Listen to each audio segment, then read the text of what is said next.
Hoy te voy a contar sobre uno de los eventos más especiales y al mismo tiempo más polémicos en la vida de un niño en Polonia, la primera comunión. A primera vista todo parece muy inocente, niños vestidos de blanco, oración común y luego comida en familia. Pero si rascas un poco más, descubrirás las cosas que nadie te dice abiertamente y que te van a sorprender. Quédate hasta el final de este vídeo porque la cosa se pone interesante. A ver. Para empezar, prepararse para la comunión no es nada fácil. Los niños tienen que memorizar muchas oraciones y luego recitarlas de memoria ante el sacerdote. Aparte, los niños tienen que asistir durante meses a la misa del domingo y también a algunas celebraciones especiales, por ejemplo, el Rosario o el Vía Crucis. Muchas cosas. Y lo curioso es que cada parroquia hace las cosas a su manera, dependiendo del cura.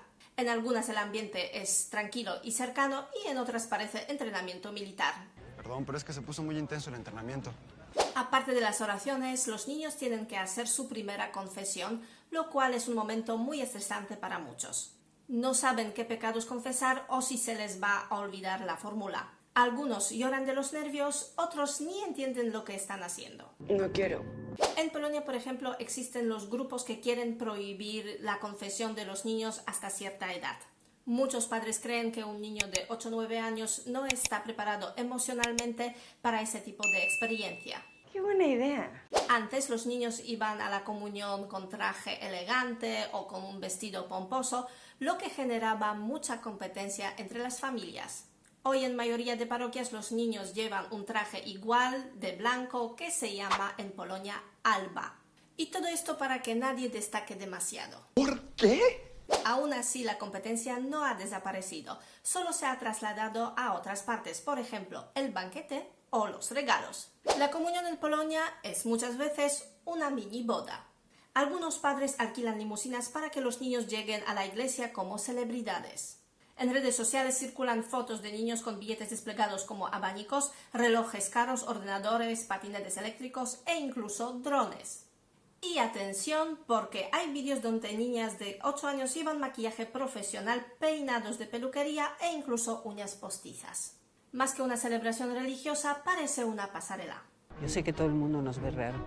Hablando de dinero, ¿cuánto se da en una comunión? Todo depende de quién seas. Las cuotas voy a presentar en euros. Padrinos entre 100 y 300 euros, los abuelos entre 100 y 200 y los tíos y familia más lejana 50 a 100 euros. Pero la verdad es que en muchos sobres los niños encuentran miles de euros. Mucho dinero. Y la fiesta ya no se organiza en casa, ahora todo hay que organizar en un restaurante. ¿Por qué? Porque es mucho más cómodo para los padres, pero también mucho más caro. Un paquete de comunión en Polonia suele costar entre 1.000 y 3.000 euros, dependiendo del restaurante, número de invitados y también de decoración. Y se me olvidaba una cosa, Biały Tydzień. ¿Qué es eso? ¿Crees que después de la primera comunión en Polonia se quedan solo regalos, la fiesta y la tarta? No en Polonia. Porque después de la primera comunión, por toda la semana hay que vestirse otra vez de traje de la comunión y asistir a diario a la misa. La túnica blanca no descansa y los padres tampoco, porque un año después de la primera comunión tenemos el aniversario de la primera comunión. Un año después volvemos a revivir todo como un déjà vu, pero esta vez sin regalos y en muchos casos sin fiesta. ¿De verdad? Sí. ¿Cómo se celebra la primera comunión en tu país? Déjame un comentario y no olvides de suscribirte si todavía no lo has hecho y nosotros nos vemos en el siguiente vídeo.